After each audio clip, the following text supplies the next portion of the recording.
Today we're gonna get some going.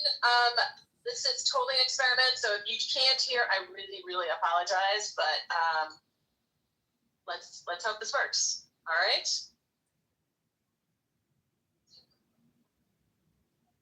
And awesome, thanks, Sean. Hey, Sean. That's the Sean I think it is.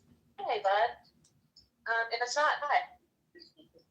Anyway, this will be posted later on our YouTube channel. It's also. Okay, bye.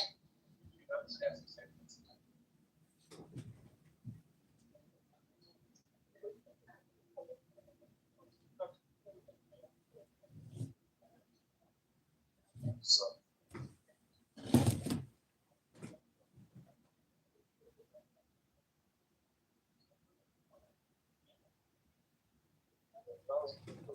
Hello, Moto.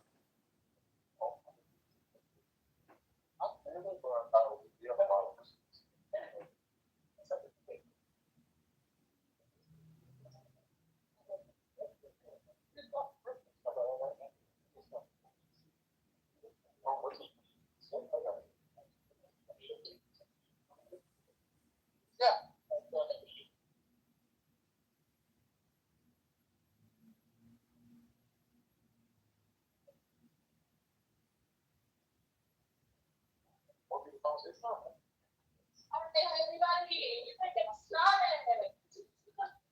Ready to go. Quiet your conversation.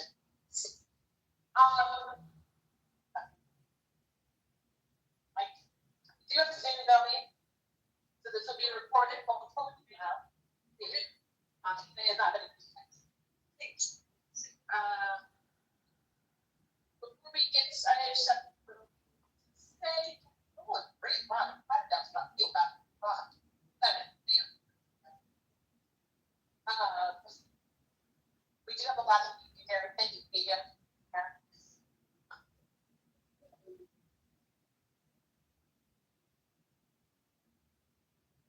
So I'm going to get us started. You ready?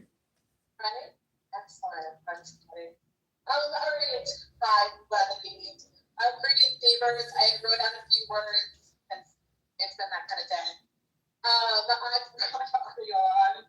I lived here in the West Ridge, Rock Park, you know, both sides. Community for over 20 years. I'm the founder of the West Ridge Action Network. We started in 2017 when neighbors wanted to gather to connect together to protect each other from what we thought would be an onslaught of Trump-enforced ICE raids. When that onslaught did wait almost 10 years to hit our neighborhood, causing many of us to wear whistles and stand guard and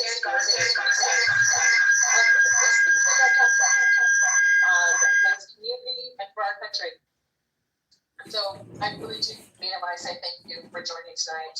Thank you for the Park District for hosting us, for the support the forum.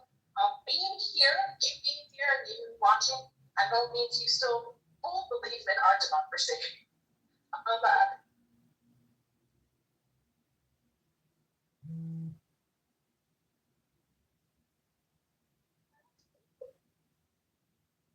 Last year, our stalwart leader, Jan Schakowsky, announced her retirement. And the West Ridge Action Network held 3 meet greets over the summer where we met over a dozen candidates. Tonight, along with West Ridge Community Organization, so thank you, Evelyn and Pamela, for helping me to work with me on this forum. We present a forum where who we believe are the top 6 candidates who confirmed to be here in attendance. We picked 7 because this forum of 15 people would take all day. Just a moment, despite that joke, this moment begs for urgency. So for our leaders, we need our leaders to be urgent, protecting and rebuilding a democracy we can be proud of. For community members to stay and become engaged in holding our elected officials accountable. I'm also district counselor, so I know a thing or two about holding people accountable and being held accountable. The candidates, by being in attendance, have agreed to ground rules, which I will sum up to be: don't be assholes. Don't I'm not going to read all the rules, that's the summary. Don't attack each other. We want to hear what you are going to be doing for us. We want to know how you are going to be in community with us and how you will govern with and for us. We are excited to have this forum moderated by Vic Duffy.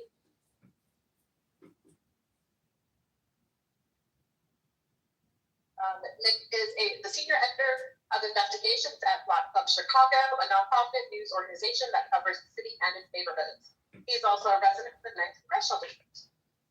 So, a little housekeeping. If you have not already found it, the restrooms are out in the hallway. Take a right. Candidates will introduce themselves. You've had a chance to submit questions with RSVPs. There's also index cards in the back and little tiny golf pencils. Andrew and Andrew and Evelyn are going to be wandering around, so if anybody would like to submit their questions on the index card, please do so. And then we will review them and hand them to Nick. Please hold your applause to the end of each segment, especially if you stand somebody up on the stage. There are people in this gym and watching over Zoom who still do not know who they're going to vote for. So please don't drown out those people who are trying to make up their mind today. At the end of the evening, if you can, please stay and help hold up the chairs. This is a public event, so thank you so much. One last thing, early voting in person and by mail begins February 12th, and you can already request your vote by mail ballot if you go to the Chicago Board of Elections website. And with that, I'm going to turn this over to Ben.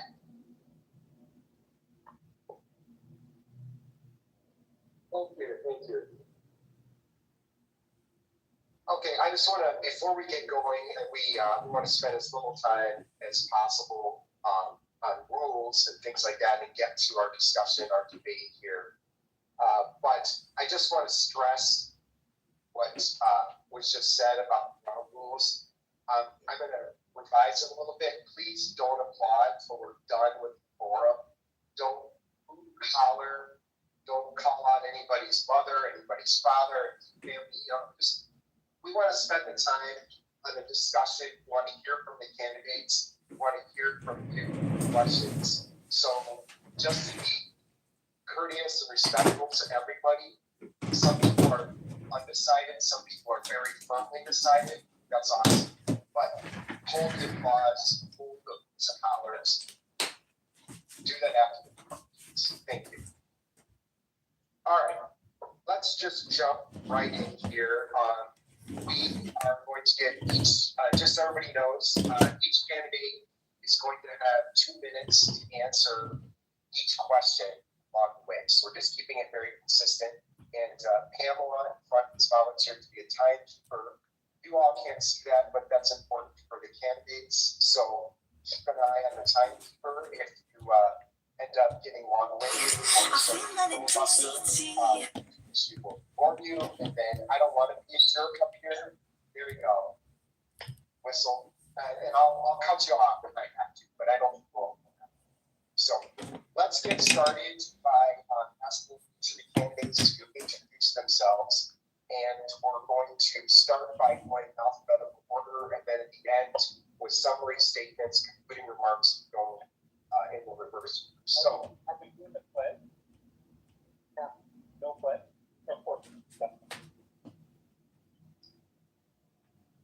Again, we're not taking direct questions to the audience anymore, just as a matter of course, so you keep your questions and comments to yourself until the end. Okay, let's go back to what I was saying in introductions. Kathy can go first. You have 2 minutes. Oh, there's 2, so there should be. Am I supposed to be sitting or sitting? Cool. Hi everyone, I'm Tabitha Gazole. I am a researcher and journalist who covers the far right. My work dissecting, analyzing, communicating far-right narratives and extremism have led to me helping getting Tucker Carlson fired from Fox News. All right. Stop it. That's it. We asked you to We ask you to refrain from commenting. We ask you not to be an asshole. You violated both of them in the first minute. Run out a few extra seconds. I'll start from my last sentence. I'm Tom Gonzalez, researcher and journalist who covers the far right. My work helps get Tucker Carlson fired from Fox News, triggered Elon Musk into deposing me, and most recently, because all the people I used to cover are now the losers that run our government, have been federally indicted for the work I've been doing protesting ICE. I decided to run for office because I felt like many of our leaders do not take the threat of the far right seriously. And I know that because I and my colleagues have been warning them about where this moment would lead. And now we are here. I also decided to run not just because of my track record fighting and winning against fascism, but because I think we can do politics differently. For one, we use our campaign resources to not just reach voters, but materially improve their lives. Our campaign office in Rogers Park and Mud, doubles as a mutual aid hub, and our events often serve dual purposes to help feed and clothe people around the community. We are also lucky to be the only campaign in this region 75% supported by small dollar donations, with the most individual in-district donors of any campaign. It has been a crazy ride, and thank you so much to anyone who supported. Our top two issues are what I call anti-authoritarianism and basic existence. Anti-authoritarianism is exactly what it sounds like. The house is on fire, and we have to put out the fire to renew the house. And basic existence is the radical idea that everyone should be able to afford housing, groceries, and healthcare with money left over to save and spend. Because a single-payer healthcare system, protections against price gouging, and building more housing with better incentives to work with local businesses actually save us money while having better outcomes. Chicago is where my family started our life in America. It is my home, and I will do everything in my power to continue fighting for it as I have been. I want a representative for my entire life to put everything on the line to protect us, and I think that's what we deserve. I often say we deserve good things, and we don't have to settle, and that is the thesis for my campaign. If anything we talk about here hasn't answered any of your questions, please come to me after this forum. I used to cover Nazis for a living, so it is impossible to offend me. Thank you.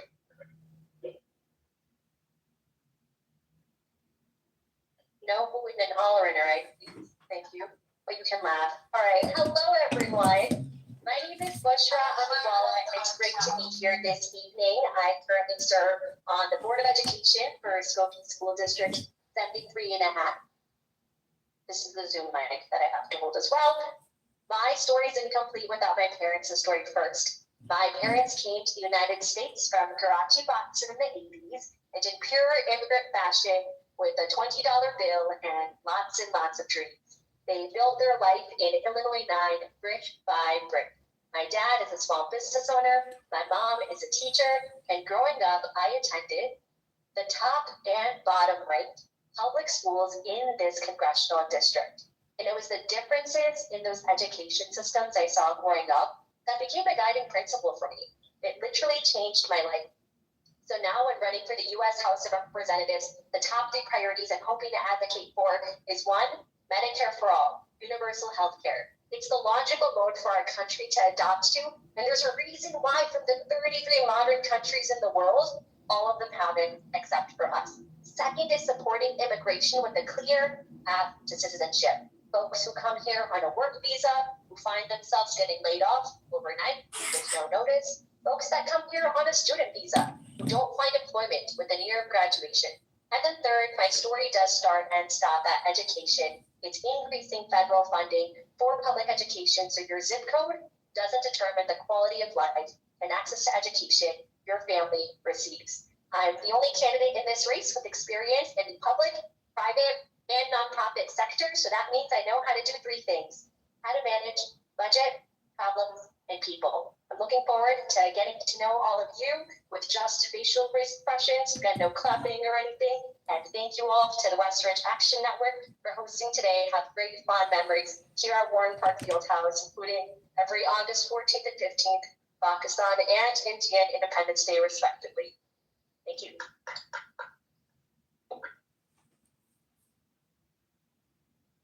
Good evening, West Ridge. Right, the responses. I can tell you're excited. My name is Phil Ian, and I am not a politician. I do have a lifetime of service. I was an FBI agent for 21 years. During those 21 years, I led hostage negotiation teams. I fought terrorism and public corruption. But my start did not begin with the FBI. My service began in 1988. You may recall, I'm glad to see so many folks from Moms Demand Action. Thank you for being here. That the first school shooting in America took place at Winnipeg, Illinois. A deranged woman went into a classroom, opened fire on second graders. Of course, for escape, she crashed her car near a nearby, and she held a family hostage. That was my family. I was shot and attempted to disarm this woman, Lori Dean, and nearly killed.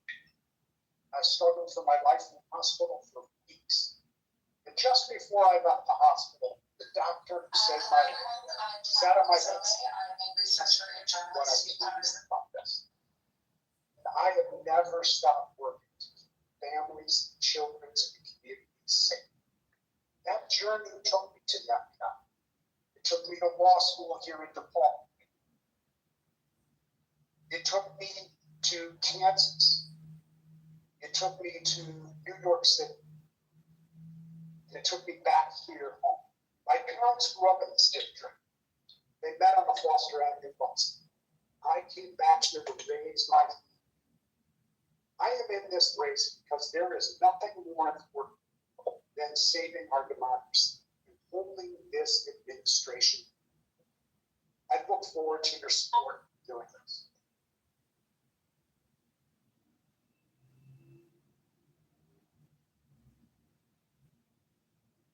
Good evening. My name is Daniel Biss. I have the honor of serving as mayor of Evanston, and I'm running for Congress to fill the extraordinary shoes of Jan Schakowsky because, you guys, we are in an emergency. We are in an emergency, the likes of which would have been hard to believe even had it been described to us 6 months ago. Fundamental attacks, our neighbors being kidnapped, people being shot by federal agents in broad daylight, but more of our alleged values being dismantled before our very eyes.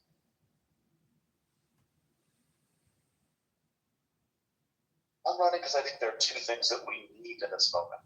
We need someone who has demonstrated the ability with backbone and courage and pushing through opposition and ruffling feathers if necessary to fight and win and get things done inside a government.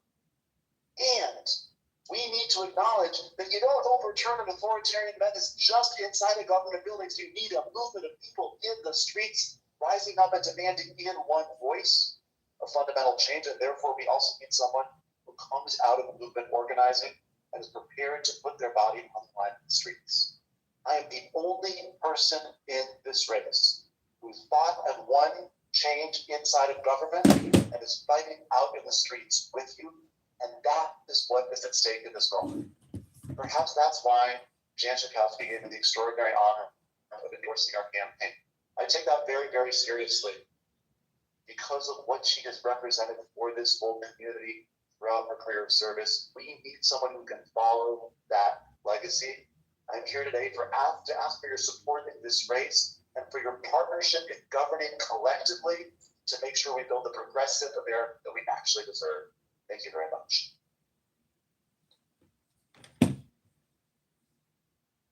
Please hold off the comments there. No, we said you're up for it. Thanks. You want to be out? No, Then, thank you. Well, good evening, everyone. I'm State Senator Laura Fawn. Thank you so much for being here tonight. I probably served as a state senator in the 9th district for the past 7 years, and I was in the Illinois House for 6 years before that. We are in a pivotal moment in our nation's history. Our families are under assault by this administration. Our families who are currently living on the economic edge. I am the only candidate in this race who has taken on and won some of the biggest fights against the biggest special interests in our state and in our country. 15 years ago, when my husband was driving to work, he was hit head on. As a result of that accident, we were lucky to survive, but we were buried in hundreds of thousands of dollars in medical debt because of the fact that our insurance tried to cancel our policy.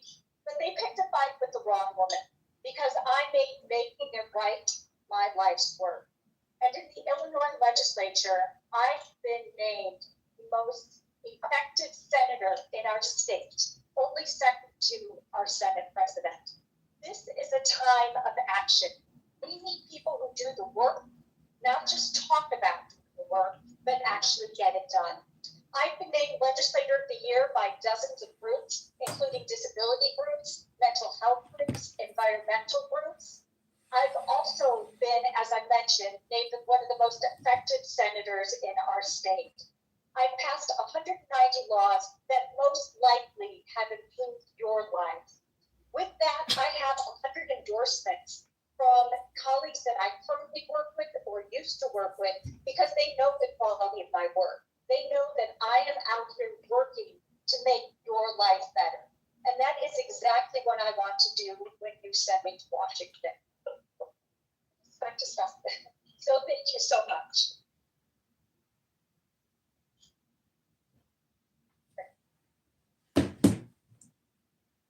You can hold it, but Zoom can hear it better. How's that? Good evening, everybody. I'm State Senator Mike Simmons, and I represent this neighborhood, Rogers Park, West Ridge, Edgewater, Uptown, and Lincoln Square in the Illinois Senate. And in 2021, I became the first openly gay person to ever serve in the Illinois Senate and the first Ethiopian American. And I beat the establishment when I became a state senator. People told me to pound sand when I said I wanted to represent my community that raised me. And we pulled off an upset. People said it was a fluke. Less than 5 years later, I have passed 50 bills in the Illinois Senate. Legislation that clears medical debt for 400,000 households in the state.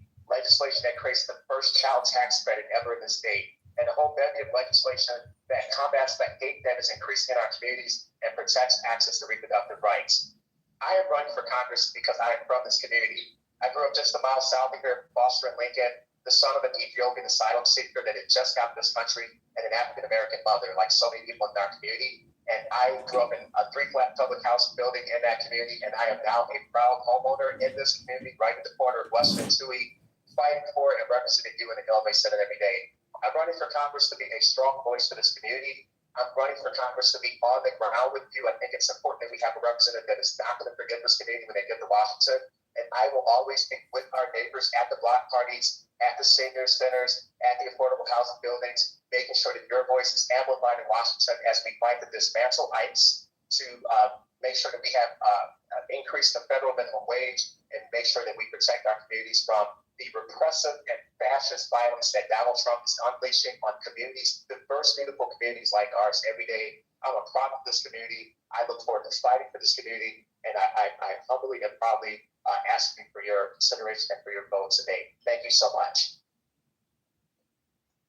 Okay, thank you, all the candidates. Appreciate you, your answers. Appreciate you. So, if you all haven't realized, we're trying to juggle multiple mics up here, so we'll hopefully get it right again for them. But thanks to all the candidates for your introductions, and thank you all for the appearances. So at least some people in the room are trying to follow the rules. Appreciate them. All right, let's just dive right into some of the issues here and some of the things that have been talked about already in this race. It's expensive to campaign for office, especially for federal office. So can each of you tell us here who are the sources of your campaign money? Who are the leading donors? And what does that say about how you would represent this district? Busher, do you want to start us off?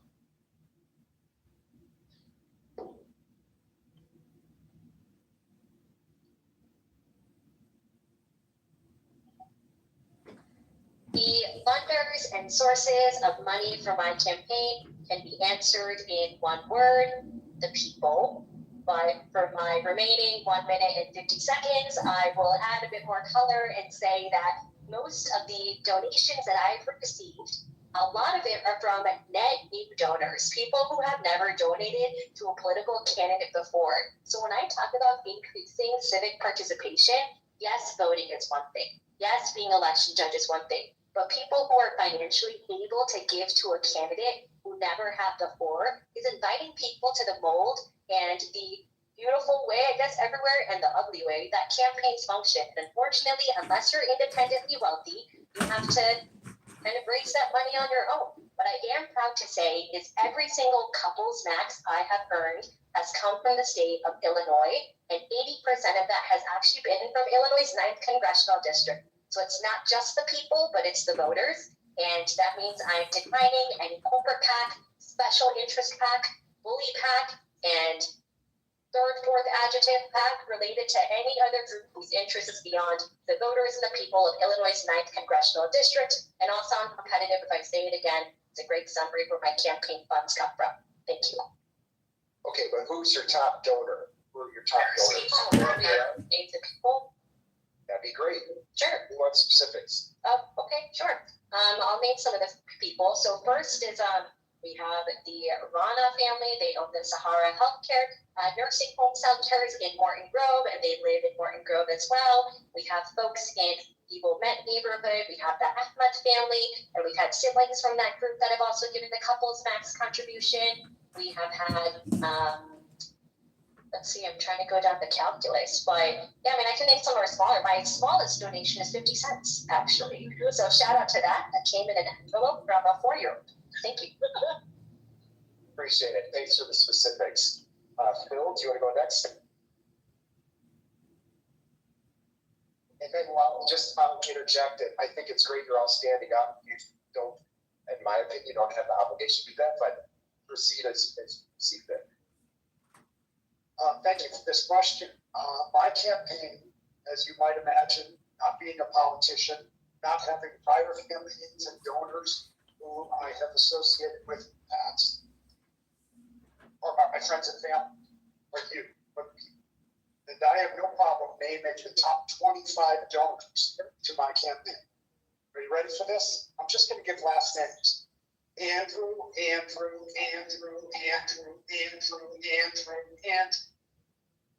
25 times. I come from a large family, in the middle of 7 kids. I was my mother's favorite, but I've started with my family. My wife and I have invested in this campaign too. We wouldn't ask our friends and our family to do this without us putting our own pocketbook into this. Money needs power in our political system. You know that. You know that that is what's one of the things that's wrong. It's the way that our map, this map, this gerrymandered map that has Westridge with Algonquin. This is a map that was designed by politicians to pick voters. It's part of the problem. The money in politics is part of the problem. And in this race, there's a lot of money going around from national groups that are helping decide this race. You need to take the power back. I do have association with one political action committee. Very proud of it. The only endorsed candidate for Congress in Illinois by the Brady path, by Jim and Sarah Brady. I walked the halls of Congress with in 1988. Sarah wrote my law school application recommendation. And I'm very proud that they've endorsed me.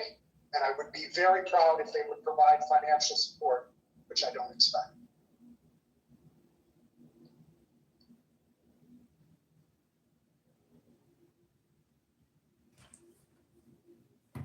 Is part of the problem. I'm not my mother's favorite child, but she does love me also. I am proud to be supported by individuals across this district who I've worked with, who support my agenda, who see me in the fight and believe in me.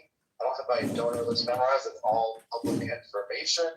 I'm thinking about some of the people who've given the legal maximum in Evanston are, like, for example, Chuck Lewis, who's been working hard to advocate for reparations on the local level, and I think is impressed by my work on that issue, or Joan Rothenberg, who's a passionate environmental advocate and is excited about my work on that issue. I don't accept corporate PAC money. I proudly accept labor PAC money, and I'm proud to have support of a number of labor unions, some of which have financially supported my campaign as well, including being endorsed by the AFL-CIO of Illinois and the Chicago Federation of Labor. But I do think there's two things here that are really important. Number one, it's really important that we have candidates who are accountable to our community. I am the only one among the top tier of candidates, most of whose money comes from Illinois. The only one. That strikes me as important. But additionally, we can talk about how much the system stinks all we want. We need to fix it. In Evanston, I fought to create and successfully created public financing for mayoral elections. It's the only public financing for any elections in Illinois. I created it. It benefits anybody who would run against me, but it's really important. And we have to actually do more than talk about how money is polluting politics. We have to fight and win to reform our system. I've done that. And when you send me to Congress, I'm going to do it again.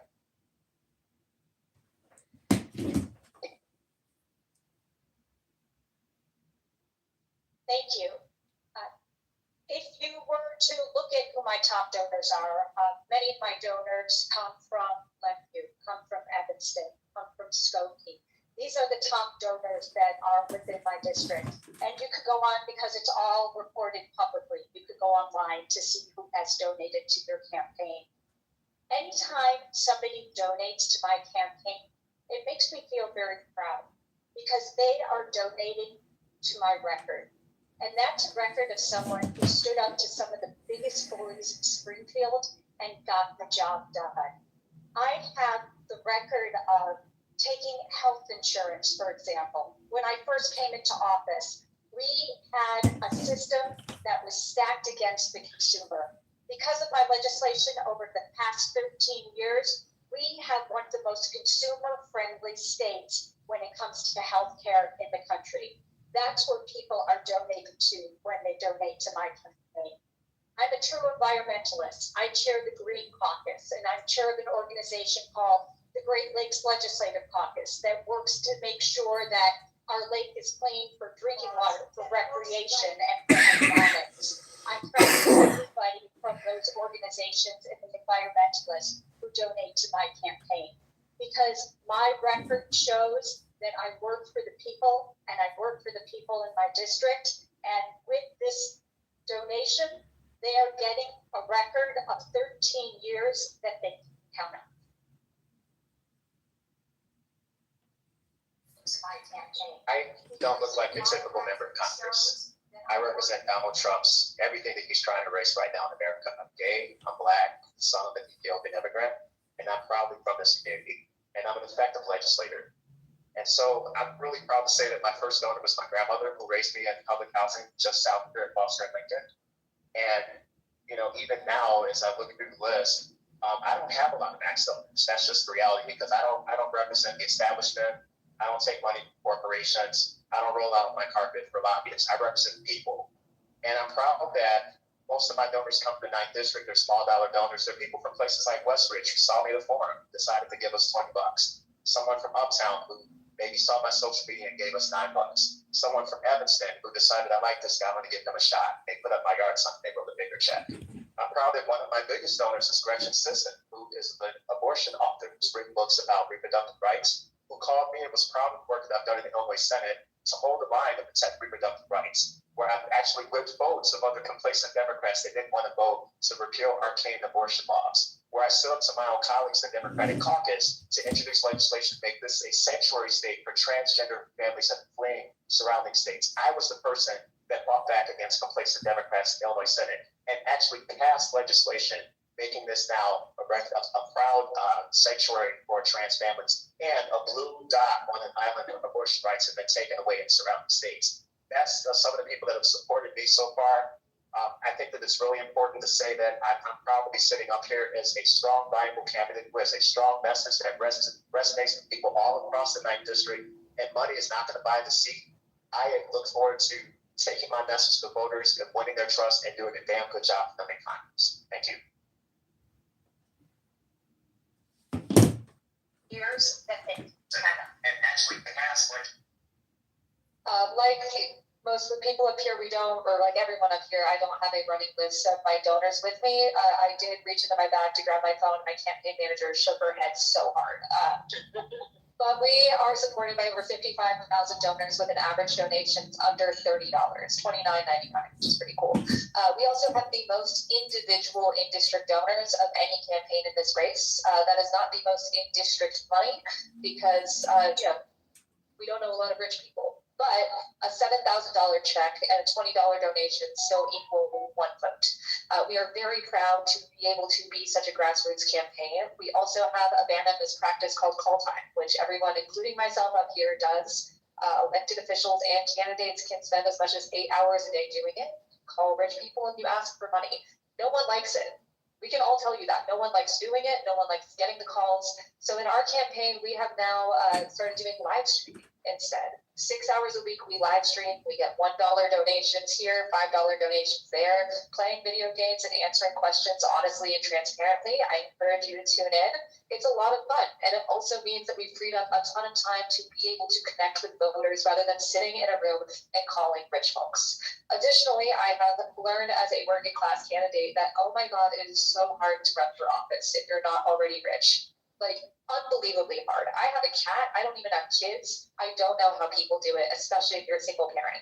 We need public financing of elections. We need the ability to use campaign funds to help people be able to support themselves.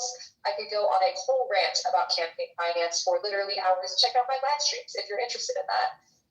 But overall, I think what we need is to have a clear campaign system that doesn't mean that people who are trading stocks while they're in Congress get to use that money so that way they can trample over other grassroots community-based campaigns. Also, twitch.tv/CatAbugazali. Tune in.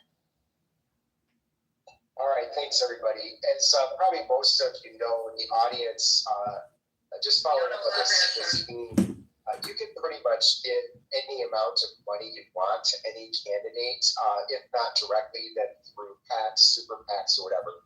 But the upside is that there are transparency rules in place, and as some of the candidates mentioned, if you want to follow up on what they said in more detail, fec.gov, you can look up any of the candidates and look up their itemized contribution list. I encourage you to do that.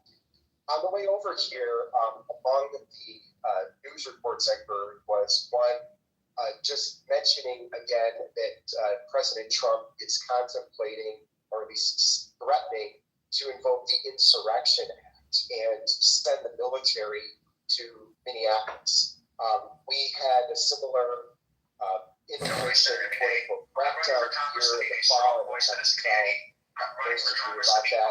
But what I want to ask candidates is, I'm assuming most of you are against these moves by the president's administration. But what I want to know is, what specifically would you do about it as a freshman member of Congress? There is a presumption of hope, probably among this group, that the midterms will turn out better for Democrats than the last election did, but there's no guarantee of that. So what exactly would you do as a rookie member of this large, complicated, often dysfunctional body? What would you do about it to address the use of federal forces to send people in and do these immigration roundups that we're seeing? And let's start this time with Laura.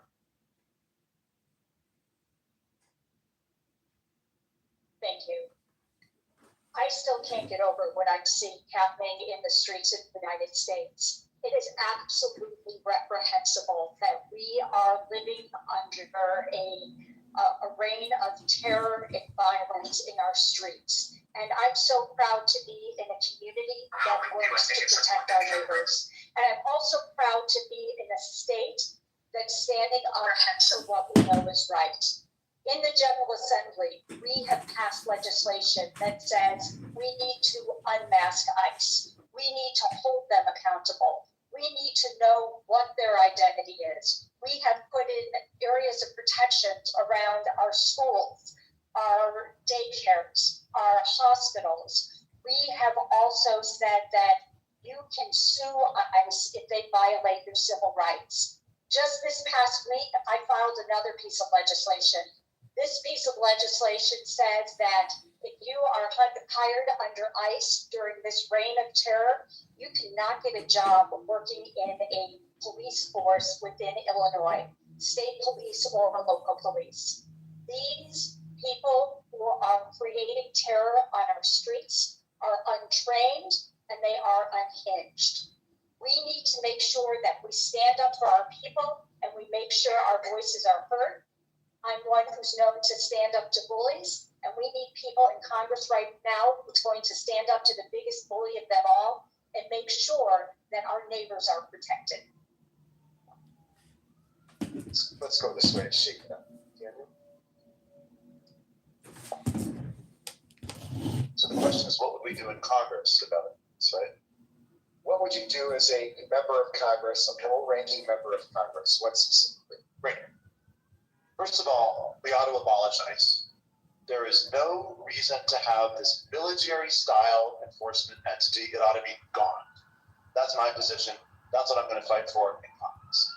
Now, that may not be something that we can achieve on the afternoon of my first day in Congress, January 3rd, 2027. There's a lot of other things to be fought for. First of all, the insane bill the Republicans passed last summer jacked up the budget of ICE enormously. We need to roll that back. The Democrats have some leverage. We hope that your situation comes to pass, and we have Democratic majorities in Congress next January. If so, we better use that leverage to make sure that no budget that allows for this level of funding of ICE goes forward. Even if Democrats don't take back the House, God forbid, we saw in the last few months the Democrats still have some leverage because of the filibuster. Again, we ought to use it to roll back ICE funding. By the way, the congressional oversight function is critical here. We ought to be impeaching these people. In a halfway normal situation, when an ICE agent murders someone in cold blood in broad daylight on the street, there would be an internal investigation inside of DHS to handle accountability. Obviously, they can't be trusted to do that. That's why Congress has to investigate and impeach, and those impeachments have to go up the chain of command.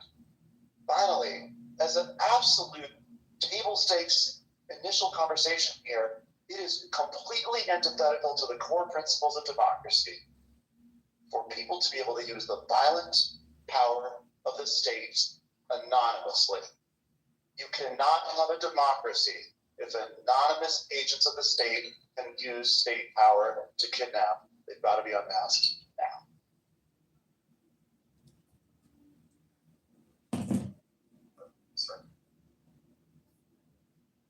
This is not the Justice Department that I work for.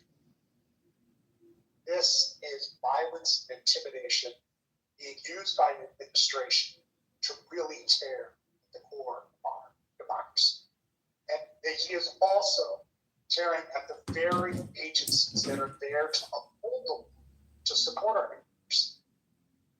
When I see this, I think about accountability. The second part of our constitutional responsibility in our Congress is not just to pass bills, it's to hold accountable and have oversight. So who we send to Congress at a time with the largest potential turnover of new Congress people is going to be critical. People who have experience rescuing people from crisis, people who have experience fighting corruption and terror, which is the perfect intersection here of what we're seeing this administration do. And here's the hopeful piece, is that our court systems still work. That well-captured, narrated evidence brought to our courts around this ICE action will provide for accountability. We need to continue to do that.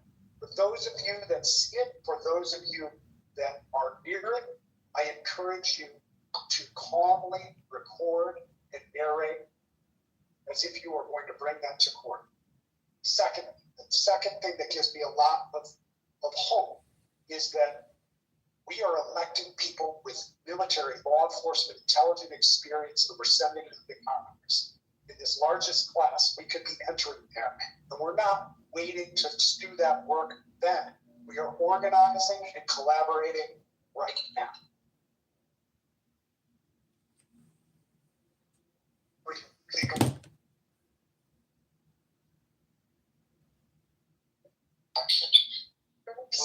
have to abolish ICE as an institution. ICE as an institution was only created 23 years ago, and there was a world in which this country did not have ICE. It is unnecessary, it is racist, and it targets our most vulnerable communities and families.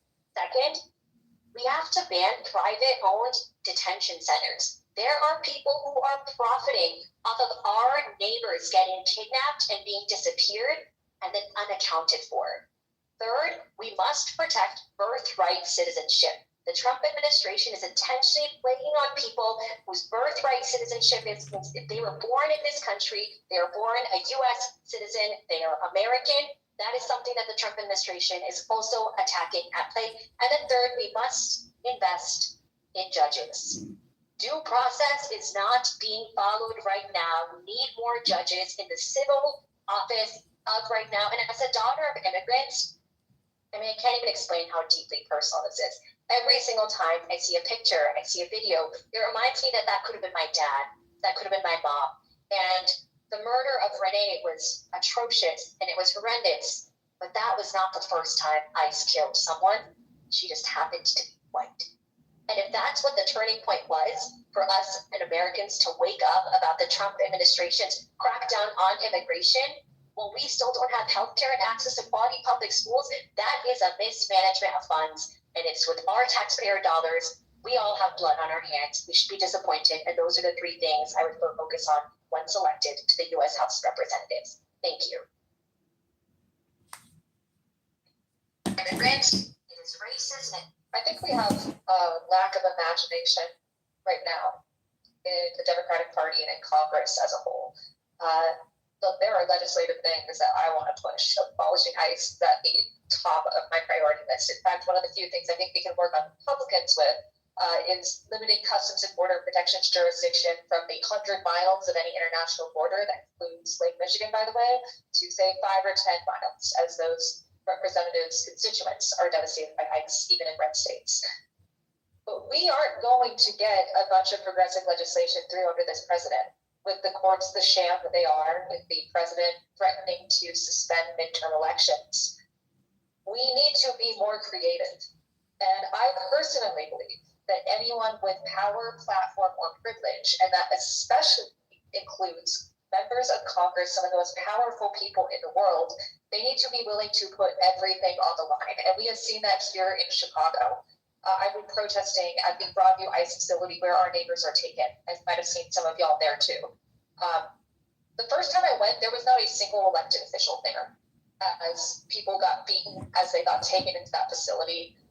Over the next few weeks, actually, 2 of my fellow candidates joined us, and so thank you for that. We got tear gas together. It's a bonding experience. But this should not be the exception. We're lucky that in this race, people want to abolish ICE, but we need representatives at all levels of government being willing to put everything on the line, being willing to call a point of order every 30 seconds if it stalls the Republican agenda. I don't care if it's rude. We are beyond manners here. We need impeachments. We need trials. We need to sign onto the Rome Statute so Kristi Noem can be tried at The Hague, and I am not exaggerating here.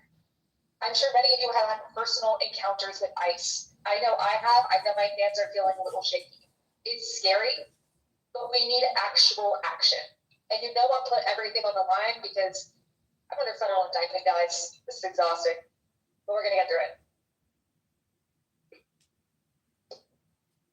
I probably saw some of you during Operation Midway Blitz when ICE invaded our neighborhood, flew over West Ridge in helicopters during October. I was patrolling in front of a Mexican-owned supermarket at Western Chase as ICE thugs broke the windows of one of our neighbors at Western Toohey, dragged him out of the car, and left his car sitting there with the windows broken. I think about my dad, how he came from Ethiopia under similar circumstances where his brother, my uncle, Wobishet, was disappeared by the government, and we never heard from him again. And I saw that happening right here in West Rogers Park. This is a national emergency. And I would submit to you that of everybody in this race, I have the most genuine degree of sincerity about the fight that it's going to take to dislodge ICE from our federal government, it absolutely means abolish ICE at a minimum. But it means fighting tooth and nail with committee chairmen who've been in power for 30 years, as I have done in the Illinois Senate, to defund this agency, to take the $170 billion out of ICE that was put there by the big stupid bill and put it back into Medicaid, put it back into Pell Grants, and put it back into housing where we need it to be. And it means coming to Donald Trump. It means raising articles of impeachment against him, Kristi Noem, Peter Hegseth, and Marco Rubio, and throwing them in prison where they belong. That's what the fight is going to require from anyone that wants to be directed to the 9th district, given how diverse our district is. And as a product of that diversity and as a product of this community, you better believe that I have the passion in me to fight that fight, because I remember what they did in our neighborhood. I remember our neighbors right now who are still traumatized, our immigrant-owned businesses that won't open because they're afraid that they're going to get snatched up. Is why in the Illinois Senate I have brought forward legislation that would create a $50 million recovery fund, a small business restoration grant for those businesses that have been harmed by these ICE raids, because people need to start thinking about them before these things happen and not after the fact. And I am a legislator that has walked that walk. Okay, thanks everybody. We're not going to spend the whole rest of the night in Washington, but there are a couple other things that members of the audience want to hear from you on. I don't have to remind everybody that there's been a lot going on in what we in America call the Middle East. I'm going to ask each of the candidates up here to tell us what foreign policy initiative in the United States would you most like to change, and how would you do it? Again, as a freshman member of Congress, what exactly would you do? Daniel, why don't we start with you, and we'll go that way this time. We go that way last time? I think we went that way then. We'll start with you and then go this way.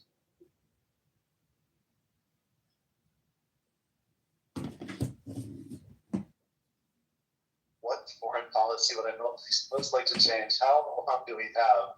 Donald Trump is in charge of our foreign policy, right? Should stop assassinating people and boats. We should stop illegal invasions. There's a lot of things that should change. We should stop bizarre and I think strangely serious threats about Greenland that threaten to destabilize the entire Western order. But I think it's important to talk specifically about what you describe as what people around here call the Middle East. I am quaint and old-fashioned enough to still believe in a two-state solution. I understand that Bibi Netanyahu doesn't.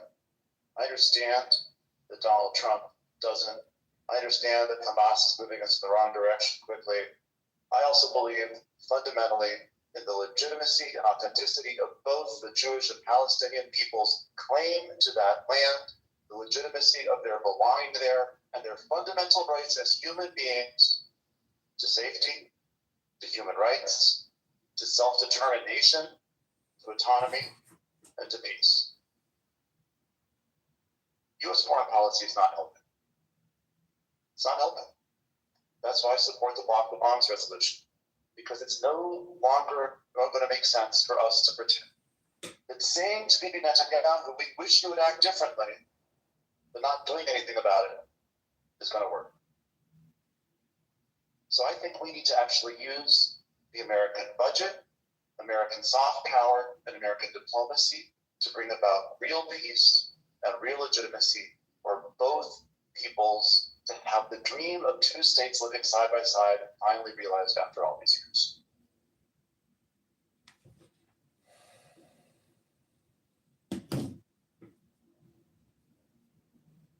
Thank you.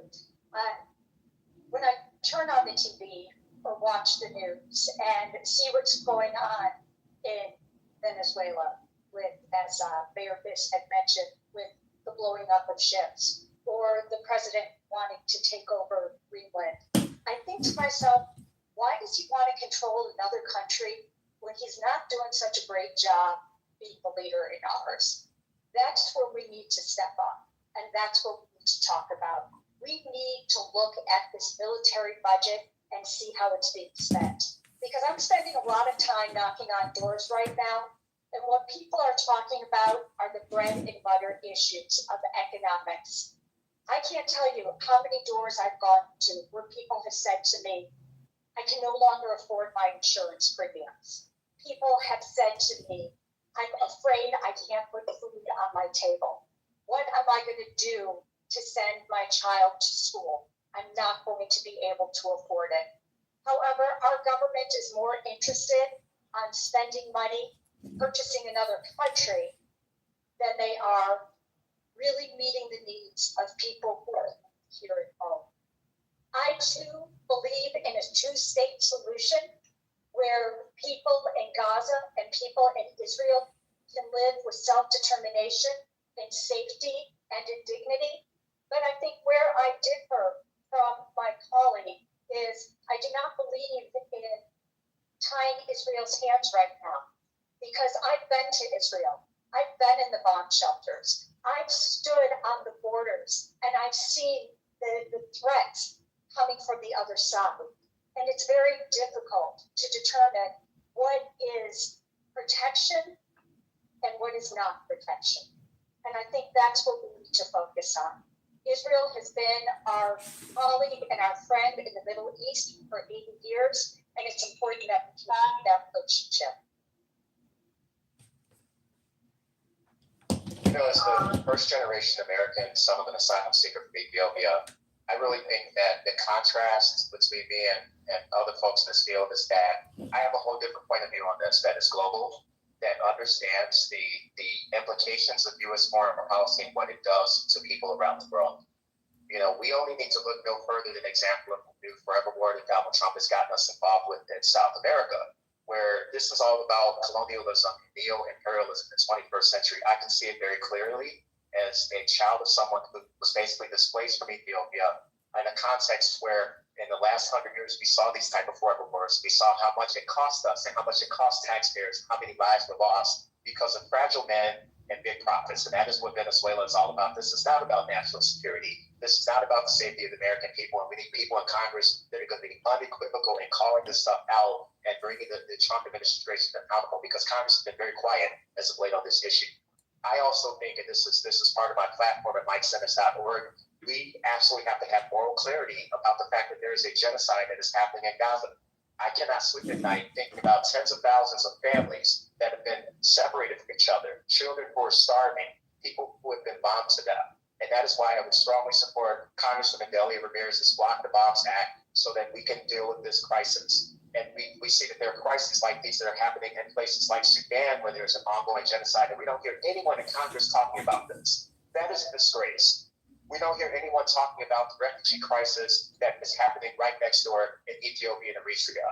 I would be a strong and moral voice on these issues. Also in Ukraine, where our Ukrainian siblings have been targeted by Russia, where a number of Ukrainians are now our neighbors who understand what it looks like when tyrants are in control and lead to displacement in those communities the same way it did for my family. And so the 9th District is full of immigrants. I look forward to being a proud champion for moral clarity in U.S. foreign policy so that we do the right thing around the world and make up for the unjust past.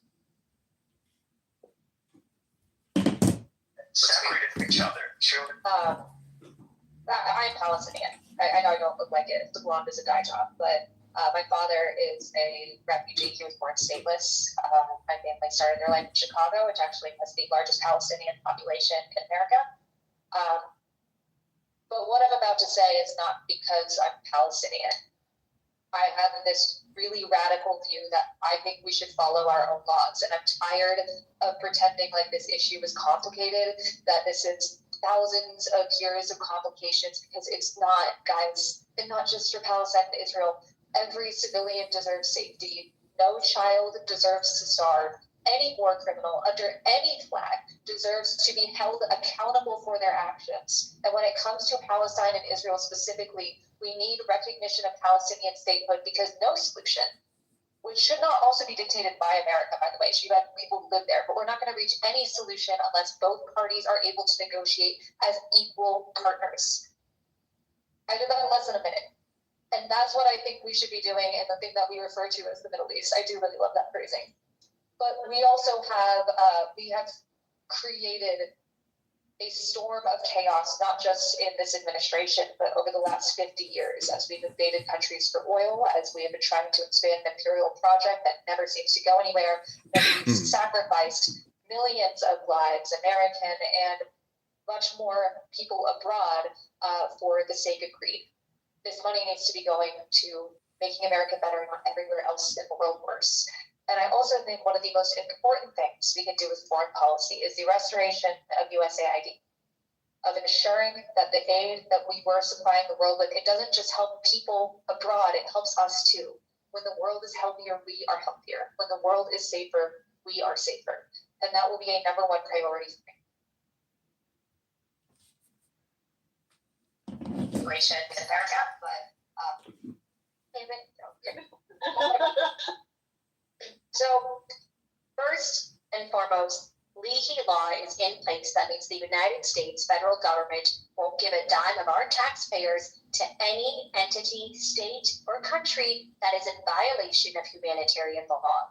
Israel is in violation of humanitarian law, and our taxpayer dollars are funding what is happening. Just yesterday, $3.9 billion of further aid was approved from your taxpayer dollars. Meanwhile, the amount of things that $3.9 billion could have solved for in our own backyards, that is the contrast, and that is what it takes to show the discrepancy, then great. One foreign policy just within the past 3 or 4 months was the United States' unlawful and unconstitutional bombing of Iran. The way that we just kind of forgot about that with the news and media cycles, that warrants impeachment. That in itself warrants impeachment. The United States federal government is an expert at one thing, and it's destabilizing other countries. And we're seeing right now that whether it's the unlawful invasion of Venezuela, whether it's the unlawful invasion of Iran, and this goes both ways. In the same breath, when advocating for the genocide that's happening in Sudan, in Congo, we should also not trade with the United Arab Emirates. I'll say it. They are equally as harmful in disrupting and the murder and the unlawful killing of Black and brown bodies. It does not just start and stop at Israel and Palestine, but it is that playbook that we see around the country. And I'm tired of people being killed, being political. Like, to me, it's like, that's bad. And we're paying for it. So Leahy law blending, which means in that example, Russia is the aggressor and the perpetrator. So we still should and continue to offer aid to Ukraine in that example. Thank you.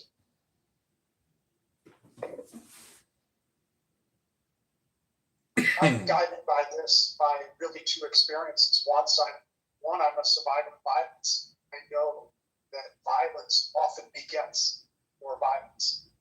I also spent 21 years working in national security and going and rescuing people from some of the most dangerous places in the world and working to build teams, alliances with foreign governments, with other agencies. And what I'll tell you, to answer the question, what can we do as Congress people? Again, you need to arrive with a plan. As a single congressperson, a single voice, you're not going to have much out of sense. But arriving in Congress with like-minded Congress people who have a vision for peace.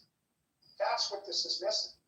Our world leaders, wherever they lie, are not needed with a vision for peace. The United States has lost that mantle.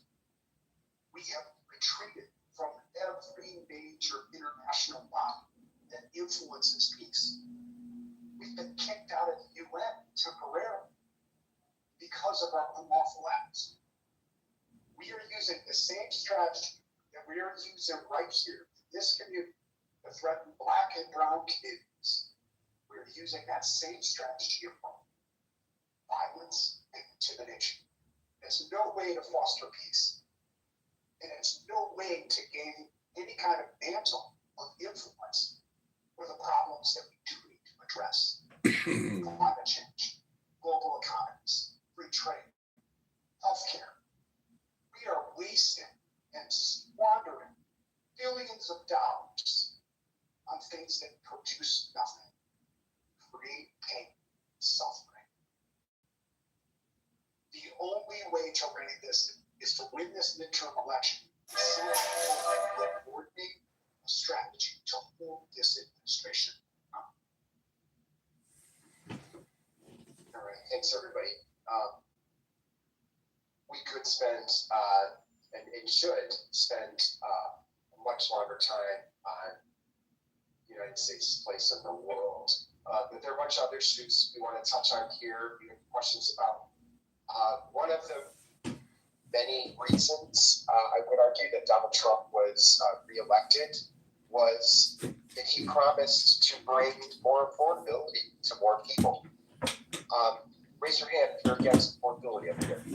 All right. I didn't think so. So what exactly can you do about it? And again, given all of you have passed, we've had a lot of great answers, thoughtful answers, but I think everybody wants to hear what you can do as a member of Congress about all these issues. But let's talk about the affordability issues specifically, not what you are in favor of, but what do you think you can actually do to impact what is a very complicated set of issues that leads to pricing and leads to all of our grocery bills going up, our housing costs going up. We'll get to healthcare in a minute, but what exactly can you do as a member of Congress to impact affordability?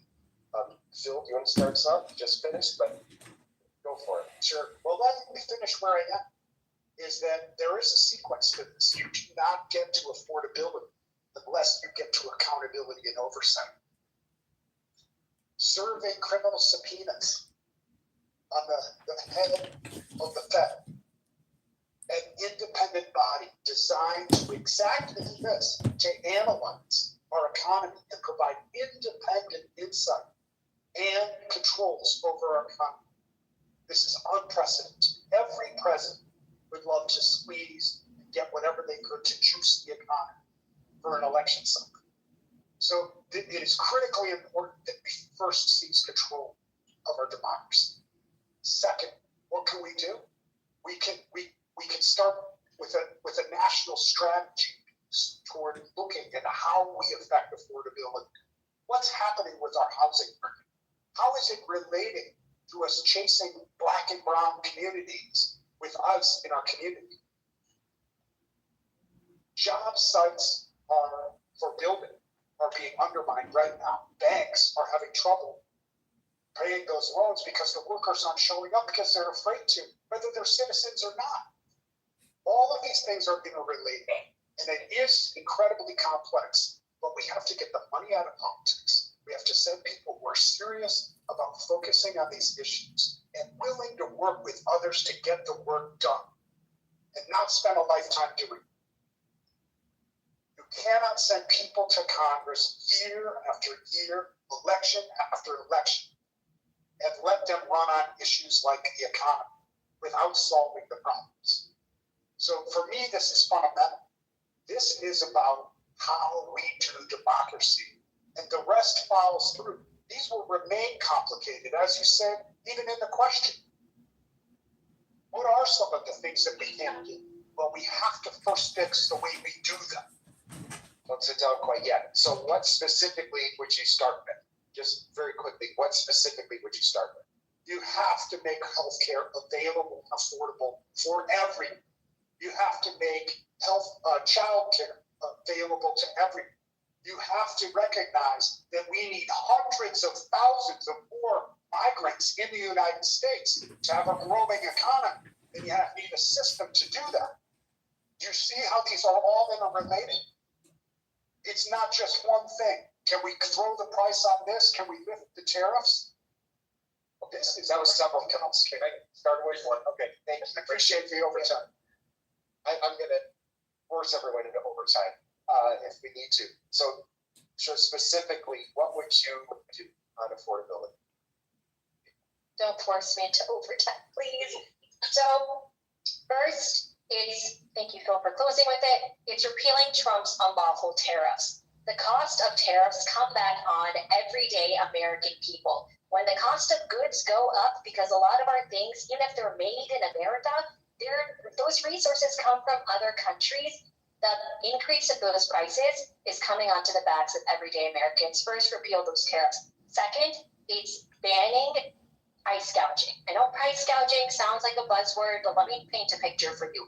Instacart, which a lot of people use to get their groceries, in a 2-mile radius, 5 different people were charged 5 different prices for the price of a dozen eggs. That should be illegal.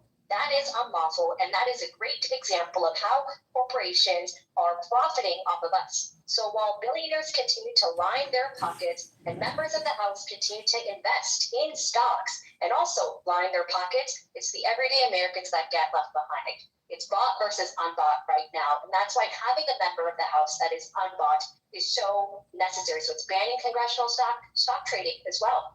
It's diversifying and increasing. So right now, only 5% of the U.S. government contracts go to women. Let's increase that to 15%, right? It's demanding the U.S. government to invest in different types of businesses so the same 10, 12 rich families in this country don't continue to just get rich. And everything that we talked about today and will continue to talk about is an affordability issue, which is why it's all interrelated in that way. Those would be some of the 3 concrete things that I would do.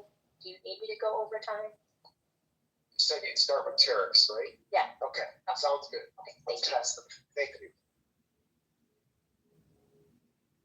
I'm also a no on tariffs. But I also think one of the things we have to recognize is we all would love universal health care and universal free day. I'm happy to spend the last minute of this answer talking about that, but there are some concrete things that we can do right now and some things that maybe things will really change. Maybe everyone will change their mind on the right, but we have to be prepared. So first off, I want to expand constituent services. In our campaign, we use our resources to not just reach folks, but actually materially improve their lives. We work with a vast network of direct action and mutual aid groups. We help people find shelter. We quote them. If you need, some spare Narcan, come into our office. You can pick it up, no questions asked. We need to make constituent services even more expansive. There is money set aside for constituent services in every office, no matter who the president is. And so we can use that for a public service campaign, so people know that they exist in the first place, know who to call if they can't get their social security check or if their cousin is picked up by ICE. And then also institute a chat feature to make it more accessible, because who nowadays likes to stay on voicemail for 2 weeks? Additionally, we need to be playing hardball on budgets and on votes. I feel like a lot of Democratic leadership is allergic to the idea of leverage. Just yesterday, only 57 Democrats voted no on a bill that would cut funding from the UN, the IRS, and add funding for more military operations and for more war crimes overseas. And I would have also voted no on that. As far as what I would like to see, we need a Marshall Plan for the government. We need abundance not associated with Ezra Klein, just abundance. We are the richest country in the world. There is no reason anyone should have medical debt. There is no reason someone should have to quit their job because it's cheaper to do that than to have 2 parents working because you have to take care of a kid. We need to be investing in every part of our country. All of these issues are inextricable from each other. Climate, education, housing, groceries, healthcare, protections against price gouging, universal healthcare, and building more housing with federal incentives to work with local companies, like I said, saves us money. Okay, that's a lot. So where would you start? Again, where would you start? Tariffs and constituent services. Okay, thank you. Maybe things will really change. Maybe everyone will change their mind on the right. I just think about growing up in public housing just a mile away from here. And I think about my mom staying up late at night as a single mother, trying to make undignified decisions between paying for rent to keep her salon open in Rogers Park or buying healthcare for her 2 kids. And I don't think that's right in our community. I don't think that it's right in our neighborhoods of Rogers Park, West Rogers Park, Westbridge. There are so many people that struggle like this who shouldn't have to make these kind of decisions. I think about growing up. There are some folks that are running in this race that talk about SNAP. I know what it's like to live on a food stamp because there were times when that was the only way that my family was going to eat as a child. And so I have a deep sense of urgency on these issues around economic insecurity and why in Congress I would bring forth legislation to raise the minimum wage. We haven't done this in 20 years. It's ridiculous. No one can live on $7.25 an hour. We need to raise the minimum wage to $25 an hour. It is in my campaign platform at MikeSimmons.org. I will fight for that. I would also introduce legislation that would create universal health, universal child care in our country. I have a proposal in my platform that talks about this under the economic security section. We've got to do better by our parents out here. I think about my mom struggling to take care of her kids, struggling to keep the lights on. And in America, we can do a lot better than this. And what we need is people in Congress who have the backbone and have the lived experiences to understand what it is like to grow up this way, and will do everything that they can to make sure the next generation doesn't have to experience that. I would also bring forward legislation to break up the private equity firms that continue to buy single-family homes in the 9th District as far away as Algonquin and Crystal Lake and right on down in Evanston, Skokie. Private equity firms are marking their territory right now. We got to fight back. I want our communities to remain diverse and affordable, and it's going to take a real fight with big corporations to make that happen. My life story is anchored in fighting these big corporations that took advantage of my mother and my family, and that is a large part of why I'm running for Congress, is to fight for those folks. And it's going to take a real fight with Thank big you for this corporations. question. Economics is the bread and butter issue. And many of my colleagues up here mentioned things. I had a conversation with a man yesterday who owns a small business, and he's afraid he has to shut his doors because his prices have gone up so much because of the tariffs, and his premiums for insurance have gone up so much that it's unaffordable for him right now. One of the issues that we really need to focus on is affordable housing. There was an article that came out not too long ago that said the first time a young person now may be able to afford their first home is at the age of 40. And that is completely unacceptable. We need to be creative. Right here in Illinois, I passed legislation to create the Cook County Trust Fund. What this fund does is it allows us to invest in properties that are available for lower income before the venture capitalists can purchase those properties and hike up the rent or sell those properties for a price that is unaffordable to most people. We also need to look at healthcare. And yes, I truly believe in Medicare for all. But I've also done some creative things here in Illinois by passing rate review so our Department of Insurance can reject rates that are too high. I also passed legislation that says nobody's healthcare dollars and premiums can go towards a CEO's bonus because this is getting out of hand. Another thing, increasing the minimum wage. If you are working full time, there is no reason you should not be able to support your family. And we also have to look at tax credits, the earned income tax credit and the child tax credit. Those need to be increased so our low income friends and neighbors have more money in their pockets so they can put more food on their tables. Okay, so you would start with affordable housing. Okay, and Mike, I'm sorry, in this, you would start with increasing the minimum wage, or where would you start? Just summarizing what you said. In terms of the minimum wage, In terms of addressing affordability from day one. in the first 10 days of Congress, I would bring forward 7 bills that would address a rent freeze for our housing, that would create universal child care, that would raise the minimum wage, that would also bring grants to our small businesses, that would crack down to a billionaire tax on big corporations and billionaires that don't pay for their capital gains offshore. They continue to use those as tax havens. We can take that money and put it back into housing and healthcare. Okay, that one. I was asking for one. Okay, got it. Right, fair enough. Danny. Remember when you preached us for following the rules in here? Bunch of politicians. You can't trust us for anything. Okay. I'm going to also break the rules and give a 2-part answer.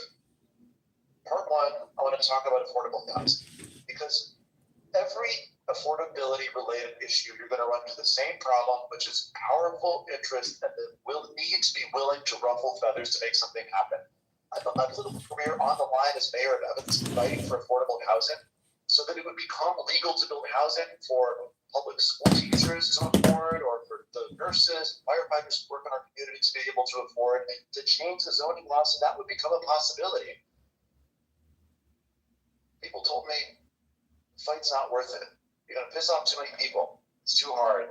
But I stayed in it, but we're going to get it done. I say that, first of all, because that willingness to be in the fight is critical, but also because that specific approach could be taken to Washington. If you were to say in Washington, hey, transportation dollars are going to be allocated to the communities that have land use policies that mean they'll be used most efficiently, all of a sudden, cities and states across the country are going to change their policies. We're going to have more affordable housing near transit. It's doable, and it's critical. But second of all, I want to back up a little bit on this affordable issue, Nick, if I could, and say we've watched for 50 years of big corporations have gotten bigger and more consolidated, used their monopoly power to come after us, and labor unions have shrunk, and the balance of power has moved. And that's why we have billionaires in control. That's why we have this affordability crisis. I'm proud to be endorsed not only by the AFL-CIO of Illinois, the Jansen House, but by Senator Elizabeth Warren as well, because I've been in this fight and we need to go to Washington, enforce our antitrust laws, tax the very wealthy, and rebuild a strengthened labor movement for a 21st century economy to shift power back in the hands of working people. Okay, so you broke it with the two parts. Where would you start? Just to recap, where would you start? I will return back to following the rules and say, by definition, what I said first is where I start. All right. I've heard a lot of people talking about America has lost its ability to talk to each other civilly, to work together, to collaborate. I've also heard a lot of people saying, to hell with that, those guys are fascists, we need to stand up with fascists. And I've heard a mix of this tonight on this stage. So what I'm going to ask each of you is, working with Republicans when you're in Congress, are you in or are you out? How would you do it? And specifically name an issue that you would or you would not absolutely work with Republicans on. Let's start with you, Daniel. I will always work with anyone to move forward policies that improve the quality of life of people who I serve. That's literally our job. So I'll give you an example of an issue that's really important to me, where there may well be opportunities to work across party lines, right? I get it. There's issues where there aren't. There's issues that have become hyper-partisan, and I want to pretend otherwise. I'm not going to persuade conservative Republicans on abortion or climate change. But look at issues like, for example, the regulation of social media. That's a real problem. We are seeing the ways in which information travels, the way in which attention is monetized, the way in which people relate to one another, the fracturing of society, the erosion of social capital. We are seeing it rock the core of how we organize ourselves as a society. And America, I'm sorry to say, is way behind in grappling with this as a real serious problem because our Congress has kind of given up on solving problems. Our politics are so small, so unambitious. They see this fundamental problem in the middle of our society and they kind of say, well, hopefully someone else does something about it. That is an opportunity to do good. And it's also an opportunity to build coalitions that might not be obviously visible because it's on an issue that affects everyone, where the concerns are severe and intense and emotional, and the partisan battle lines haven't yet been drawn because the solutions haven't yet been thought of. That's the kind of issue where you need to have ideas and then have relationships across the aisle and understand who you might have a shot bringing your way, and then be willing to stretch yourself to partner with people who you might find repulsive in other issues, but who you know you can work with to move forward on something really important. Laura, how about you? How and when would you work with Republicans, if you would?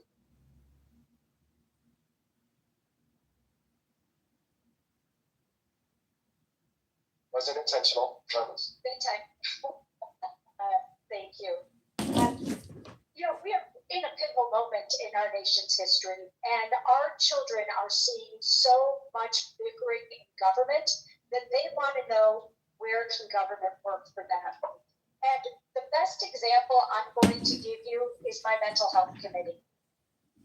I chair the mental health committee in Illinois Senate. And I always challenge people who tell me that Republicans and Democrats don't get along to come and sit on my committee and point out to me who is from which party. Because with my minority spokesperson, who is the complete opposite of me, she's from Southern Illinois, she's Trump-loving, pro-life, pro-gun, but I've gotten to know her. And I've gotten to know about her family. And she's gotten to know about my family. So as a result of this relationship and knowing we're human and knowing that there are some issues we're never going to agree on, but there are other issues that we are. As a result of that, the people of Illinois have benefited. I've been able to pass some of the most powerful mental health parity bills in the entire country because we have been able to get along and get it done for our people within our state. We have been able to pass legislation that says if you need mental health treatment in an intensive outpatient way or inpatient, you do not need prior authorization from your insurance company. These are issues that cross party lines that we can work on together to better the lives of the people that we serve.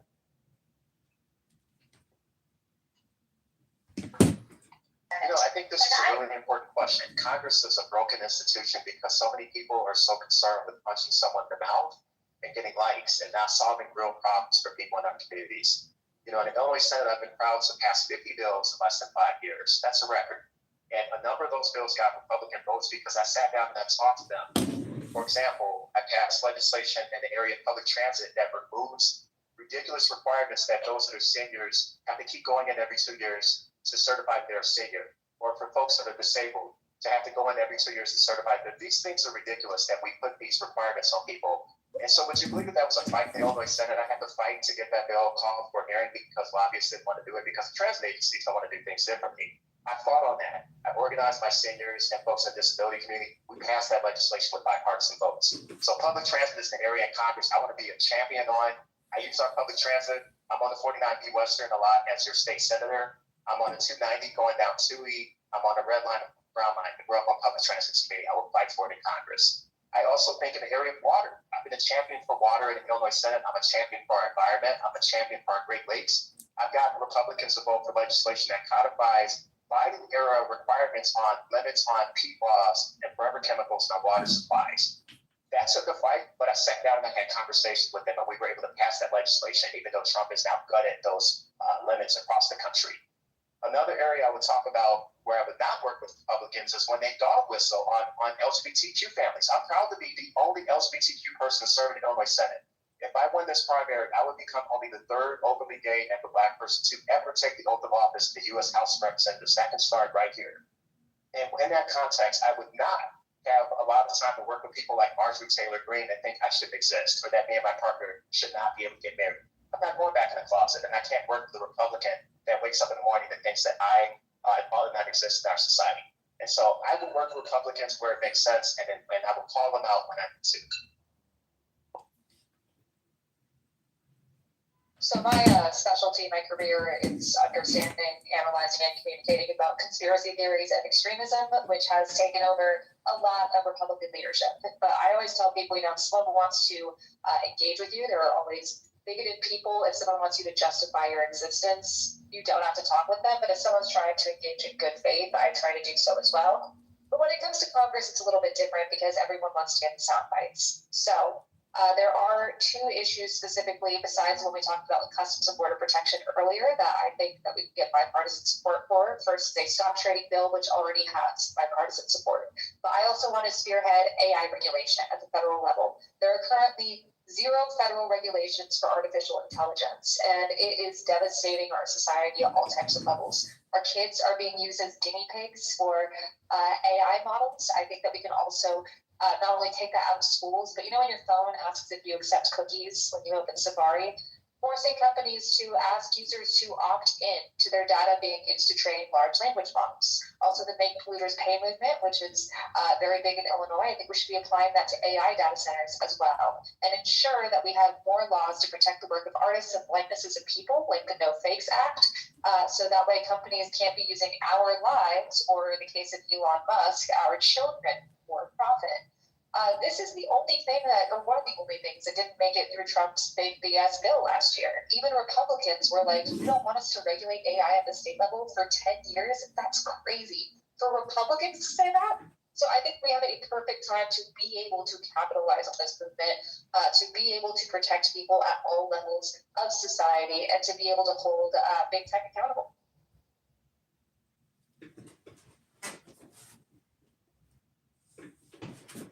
So I've knocked doors in Uptown and in Crystal Lake, which is about 70 miles apart. And even though it's mostly been in the Democratic parts of those districts, the Democratic primary, may as well be knocking and talking to those that are Democrats and Republicans, right? That is how different some of the thoughts, opinions, and beliefs are. And I found that the what of what everyday Americans want is actually the same. But the how of bringing them on board is where it differs, different talking points. So to me, I'll never compromise on my values and stuff. I will always be someone that stands true. What Republicans call illegal aliens, I call my neighbors, right? While Republicans are obsessed with a woman and what she does with her body, I believe in a woman's right to choose. There are some places where that compromise just fundamentally cannot exist. But I would never want partisanship to get in the way of progress. And I'll give you the Marjorie Taylor Greene example. Yes, she's anti-Semitic, she's homophobic, she's Islamophobic, but we saw her stand up to demand the release of the Epstein files, one of the only ones from her party affiliation to do so, right? We saw her vote for an amendment that would prevent further military aid to Israel. That, in an example, is something that I would be willing to do as well if it's not popular within the party. What I would work with Republicans for is, one, it's increasing options for public funded education, not only the K through 12 level, but college education, trade school. We see that the Republican Party wants American first workforce. Great. Let's invest in a pipeline to help make that happen, because we're in the worst job market and economy that our country has ever seen. Folks saying it's worse than the 2008 crisis as well. I would also work bipartisanship lines and laws to invest in safer communities and taxing billionaires to pay their fair share. Republicans like lower taxes. I would argue I like lower taxes too, right? It's so expensive to live these days that I think that that would be a bipartisanship issue that would benefit both Democrats and Republicans. Thank you.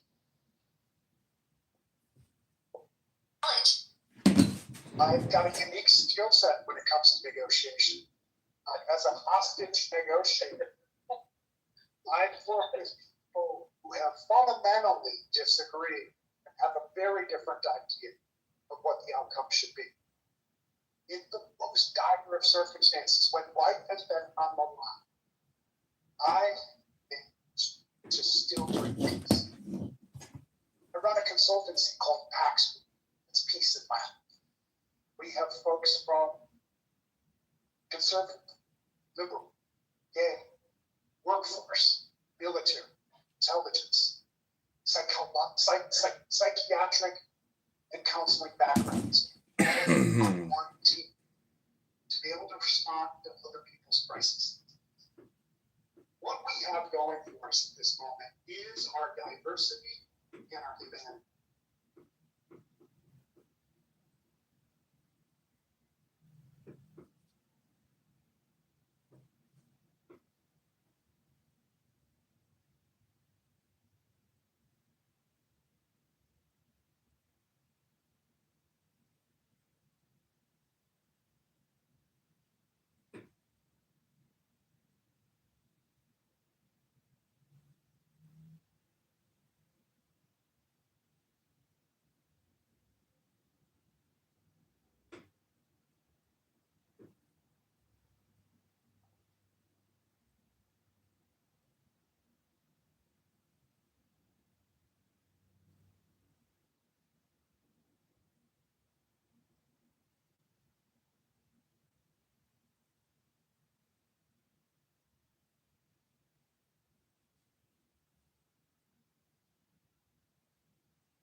Hmm.